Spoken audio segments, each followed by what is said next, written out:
আজকে আমি আমাদের গাছ থেকে একটি কাঁঠাল পারবো।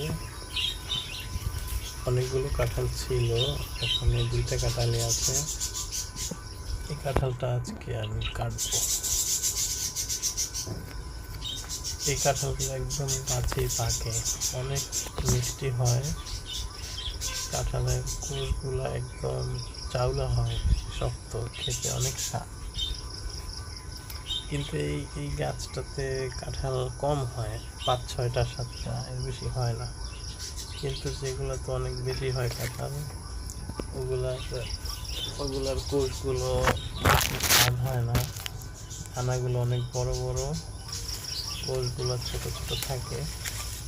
কিন্তু এই গাছের কাঁঠালগুলো একদম স্পেশাল, অনেক বড় বড় কোষ হয়, খেতে অনেক মজা।